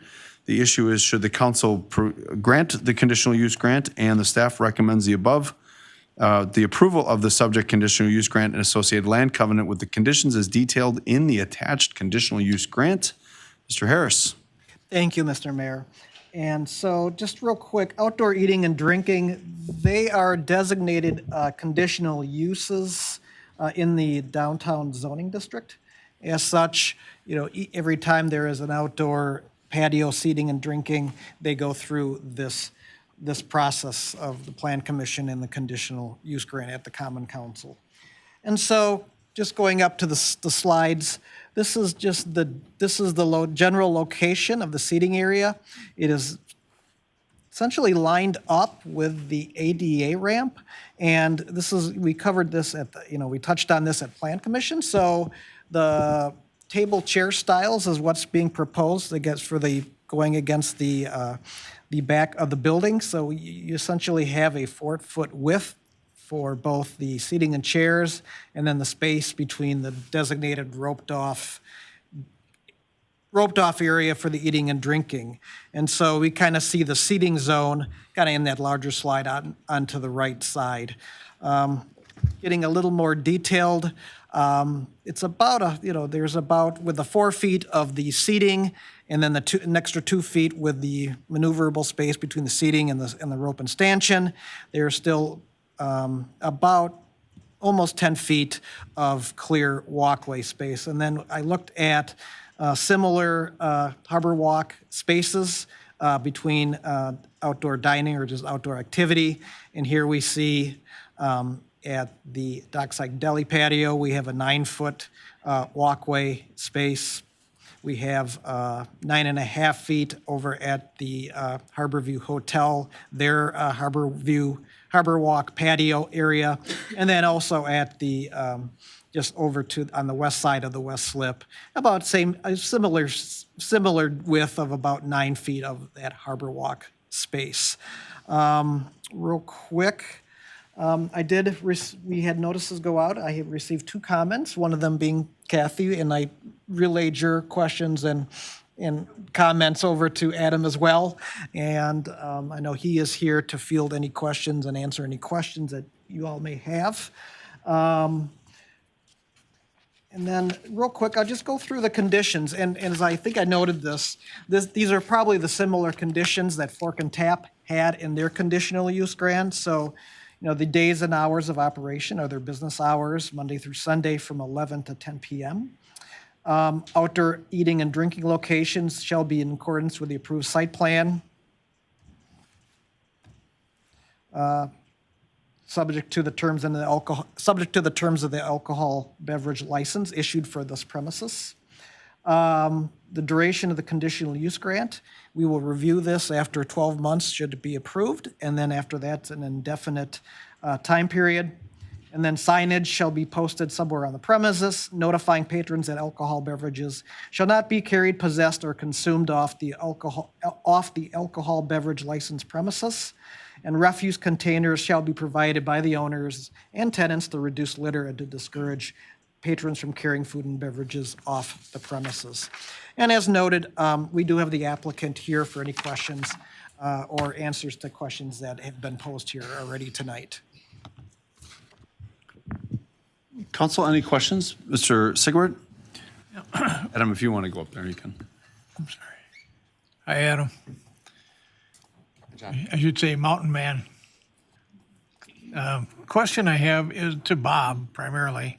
Was this part of the original site plan review and approval, Bob? We knew it was likely with outdoor seating and. You turned your mic off, Bob. We knew this was going to be some type of outdoor seating at some point, and it was just a matter of following the typical conditional use process of outdoor eating and drinking, similar to, say, Fork and Tap or the other uses that are on the Harbor Walk.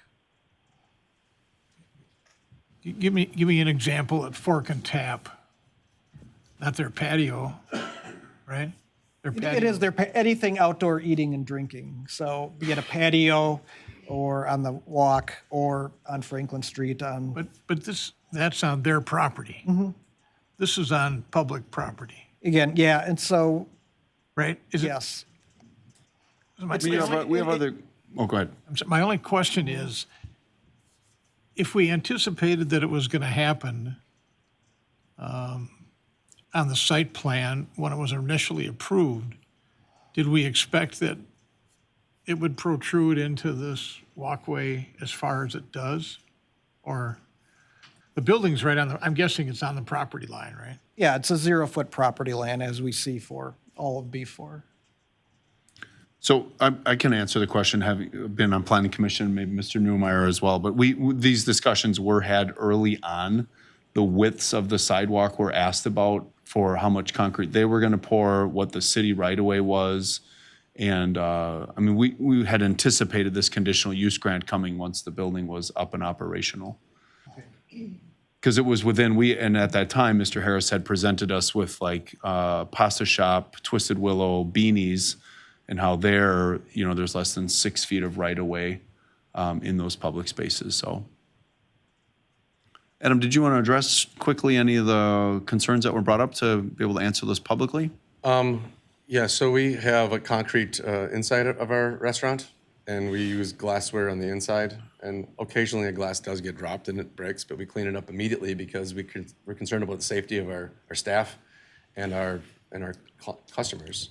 So we can use plastic and glass anywhere where the conditional use allows us to. And if a glass did break, I mean, we'd take the care to clean it up completely. So I don't see glass or plastic being an issue there because concrete's on the inside of my establishment as well. Your other concern was for live music. We're planning on having live music per our cabaret license inside of Edison Hall. Are you going Nope. to have it piped outside? Kathy, hold on a second. We do not allow, I'm sorry, we can't just have a conversation. So, I mean, those will be things you can answer, but yes, so you're inside the hall. Correct. Correct, okay, yeah. Sorry, Ms. Schultz, again, I'm a stickler about that one thing. Mr. Benning? Adam, I think Bob kind of mentioned this. You're having bollards with ropes delineating the line to discourage patrons from going out into the walkway or to the railing, correct? That's correct. Okay. Stanchions like we have at the airport, retractable. Okay. And then is this waitress service out here or patrons go to the bar and bring it out or? So we've been playing with different scenarios. You want to hit the mic, please? We've been playing with different scenarios. So we could turn it could be a cocktail service where you just get drinks. We'd like to do food and beverage because there's a lot of people with dogs that can't be on the inside of our facility due to health code reasons, and there's no reason why they can't have a water dish for their dog and eat their food and enjoy their beverages right on the harbor walk. So we'd like to figure out a way to do that. Okay. And a question, Bob, on the east side of the building, they've got a patio area. Do they need a conditional use for that? You referred to Fork and Tap, which is their own property. Yeah, this current conditional use is for the Harbor Walk. If Right. there's an expansion to the east, then Oh, we it's not an expansion. I mean, it's on their property. It's a patio that's, I'm just trying to yeah, figure it's out. it would still be a conditional use because it's outdoor eating and drinking. Okay, so it's a conversation you probably need to have with him. Mhm. Okay, thank you. Any other questions?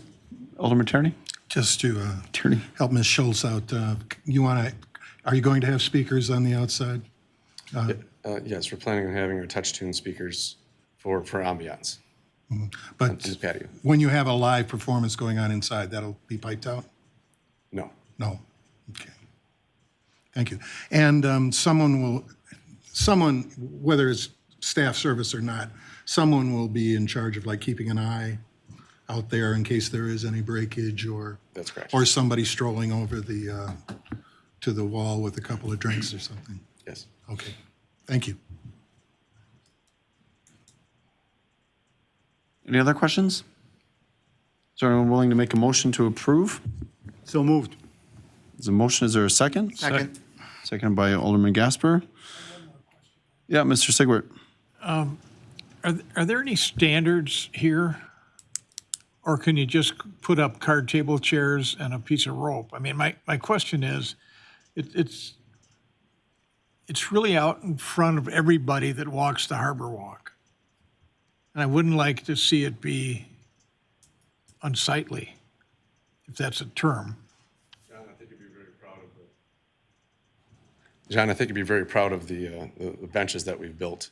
We've used them at 1.0, and they're utilized by a lot of the people that walk in the mornings from 5 in the morning until 11 when we open up. A lot of people, we'll catch people sitting on them all the time, just as like a public use, and they really enjoy these. So. Thanks. There's a motion and a second on the floor. Any other questions on the motion?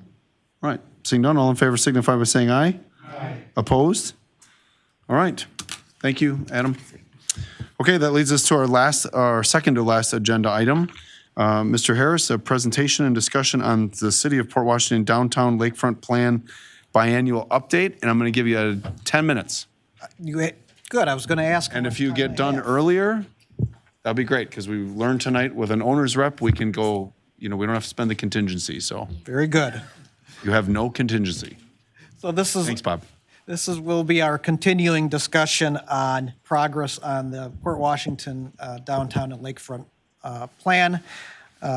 We last discussed this 6 months ago, where I laid out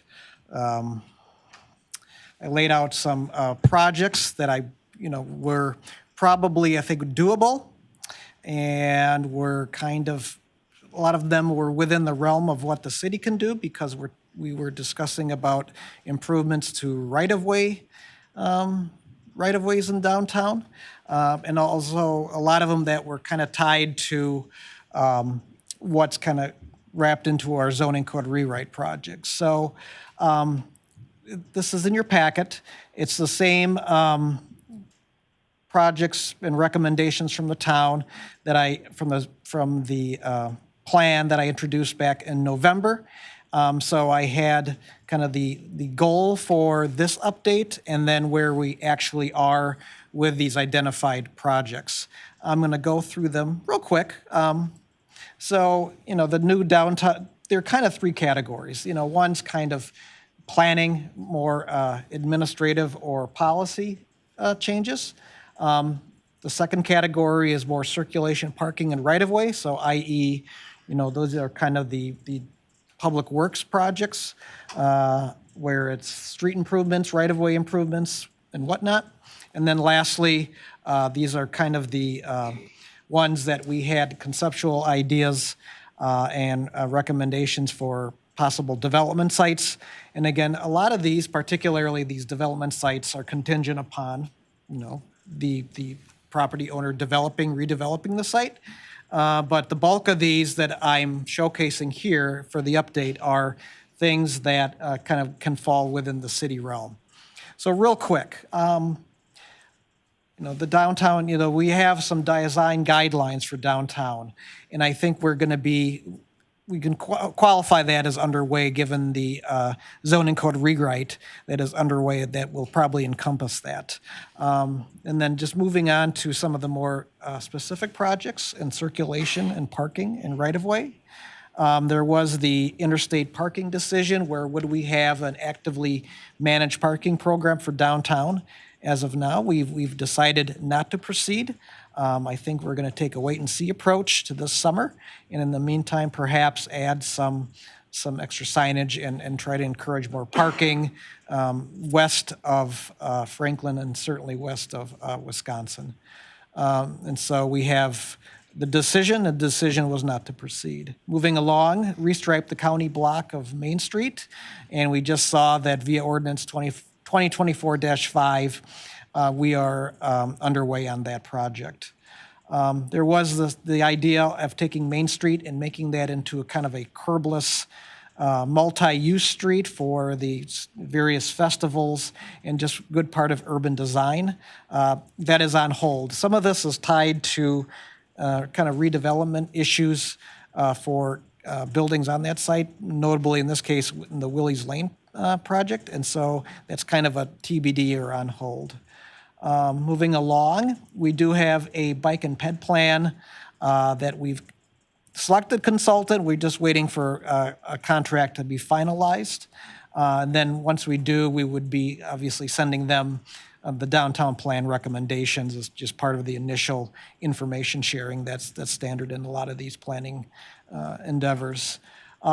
Main Street Alley improvements, it's also called kind of the Ozaki Press Alley.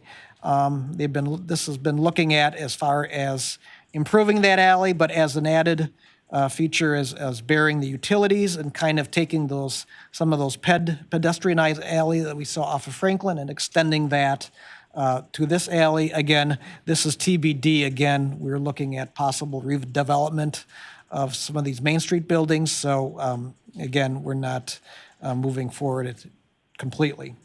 Wayfinding, signage, and gateway planning. I said in May, I said in November, not started.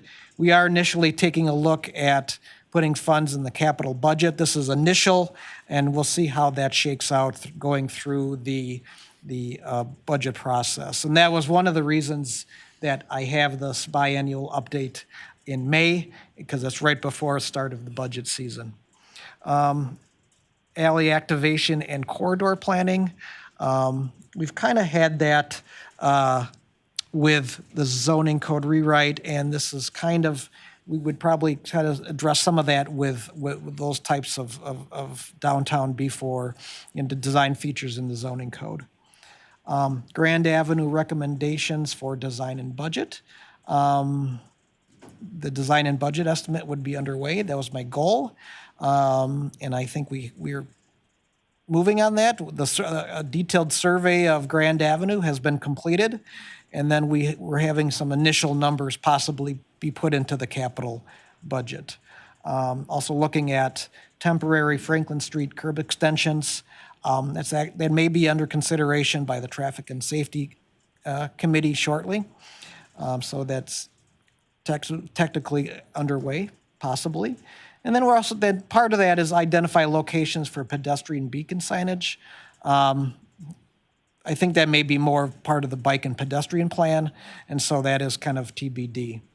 And then the actual Main Street curbless street construction, that's on hold. We'll see. That might be just pushed down into a couple, into the 4 to 5 year category. Again, it all depends on the redevelopment of some of those properties on Main Street. And again, some of these longer term projects, no change. We have not started on those projects at all.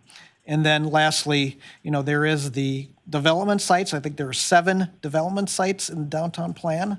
Highlighting some of these, we do have the future police and fire block should the city move forward on the LL and Highway 33 locations. So we do have some some conceptual designs are in the actual plan. Should that police and fire block be redeveloped, and then obviously a final decision on whether we're going forward with a new police and fire building, that decision obviously is pending. The rest, we have no change on some of these redevelopment site projects.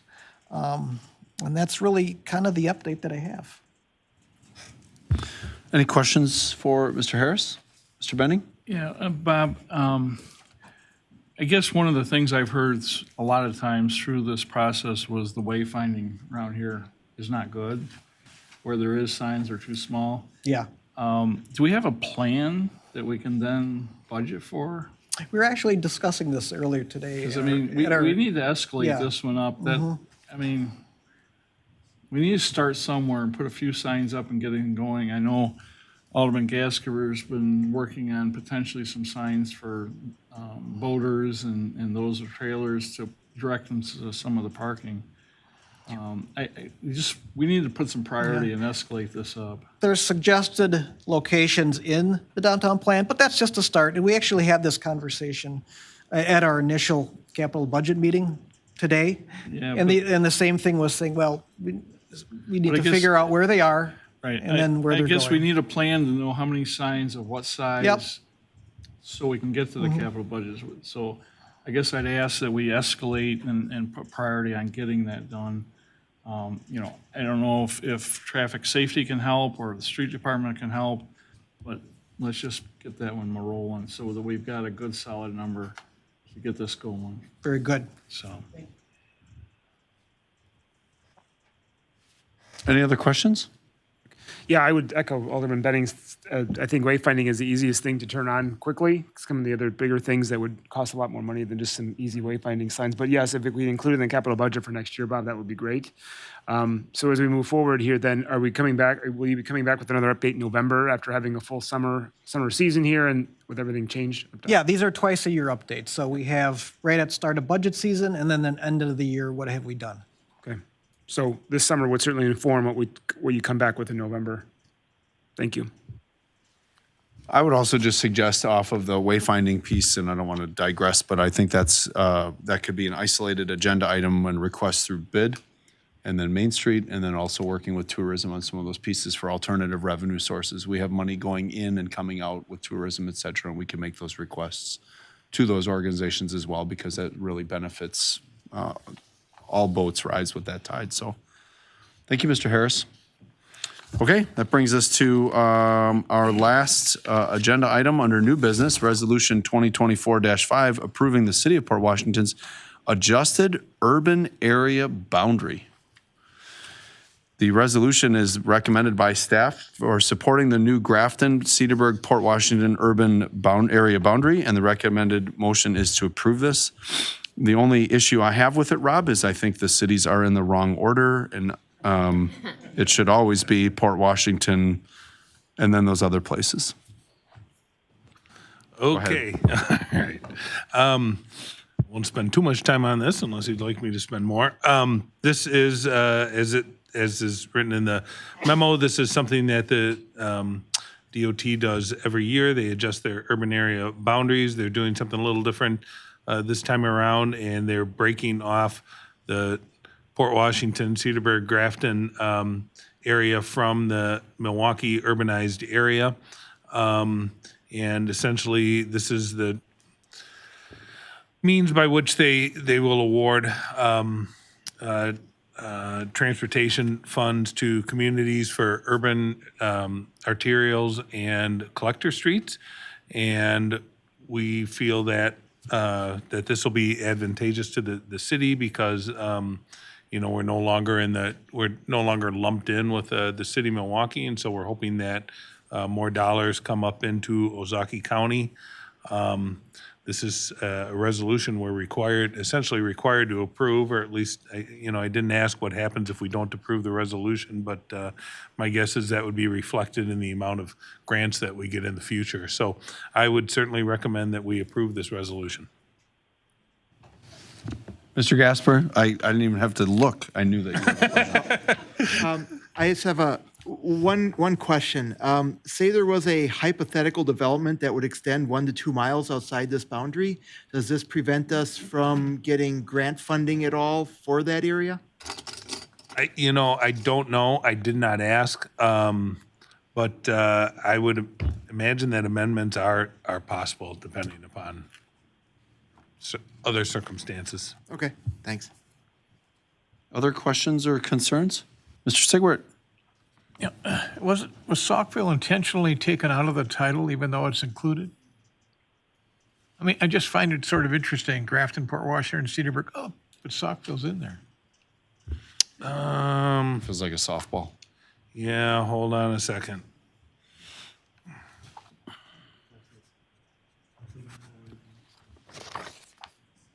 Or is it not? I mean, Oh, it's in there.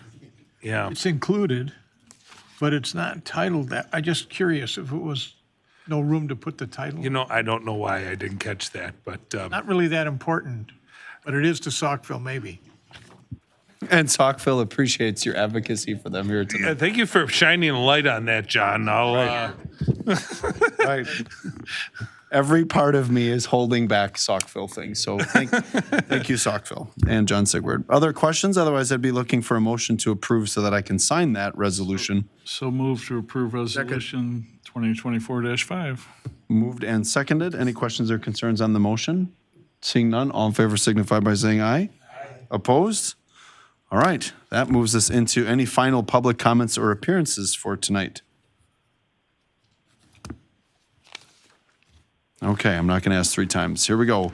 So we have 3 different motions to convene into closed session. The first is to convene into closed session per Wisconsin State Statute 19.85, Section 1E, i.e. deliberating or negotiating the purchase of public property, the investing of public funds, or conducting other specified public business whenever competitive or bargaining reasons require a closed session, to wit, devise bargaining strategies and discuss financial and other terms and conditions of potential sale and development of the approximately 39-acre parcel of city-owned vacant land commonly known as the former Shannon Farm, located alongside the south side of State Highway 33, west of County Highway LL. Is there someone willing to make that motion? Moved by Alderman Benning. Is there a second? Second. Seconded by Alderman Tierney. This is a voice vote. Ward 2? Aye. Ward 3? Aye. Ward 4? Aye. Ward 5? Aye. Ward 6? Aye. Ward 7? Aye. Ward 8? All right.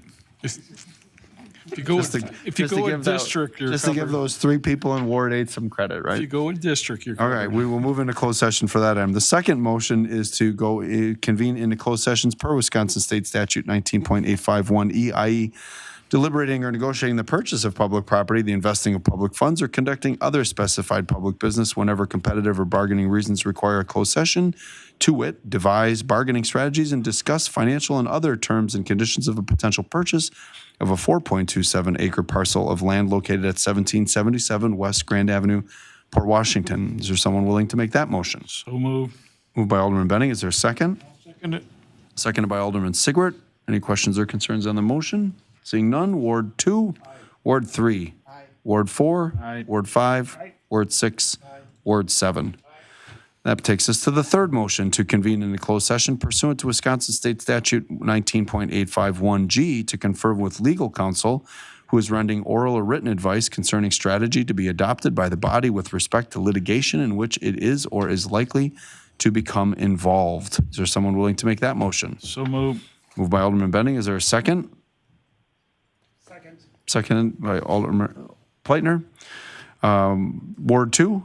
Aye. Ward 3? Aye. Ward 4? Aye. Ward 5? Aye. Ward 6? Aye. Ward 7? Aye. We are now in a closed session on those 3 items. Council, we will meet downstairs at 8:38. 5 minutes.